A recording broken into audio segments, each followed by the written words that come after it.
কিরামান কাতিবিনা ইয়ালামুনা মা তাফআলুন। যা করছি সবকিছু রেকর্ড হচ্ছে। হয়তো আমার বাবা দেখেন না আমার অনেক কিছু, আমার মা দেখেন না, আমার শিক্ষক দেখেন না, কিন্তু কিরামান কাতিবিন সেটা অটোমেটিক রেকর্ড করছে এবং আল্লাহ তাআলা সব সময় আমাকে দেখছেন। এই অনুভূতিটা মনের মধ্যে লালন করা। শুধু এখানে শেষ না, কাল কিয়ামতের দিন আমাকে বলা হবে ইকরা কিতাবাকা কাফা বিনাফসিকা আল-ইয়াওমা আলাইকা হাসিব, আজকে তুমি তোমার হিসাব গ্রহণের জন্য যথেষ্ট।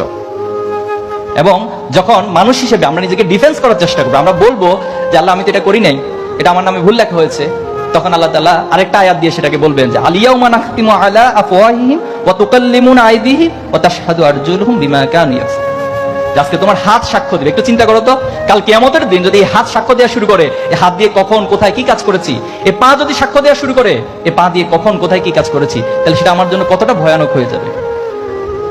তাহলে এই অনুভূতিগুলোর মধ্য দিয়ে আমার যে চ্যালেঞ্জগুলো রয়েছে, সেই চ্যালেঞ্জ আমি মোকাবিলা করবো। আগামী দিনে এই দেশ, এই রাষ্ট্র, এই সমাজকে গঠন করার জন্য তোমরা নিজেদের সর্বোচ্চ যোগ্য, দক্ষ হিসেবে গড়ে তুলবা। পারা যাবে না ইনশাল্লাহ?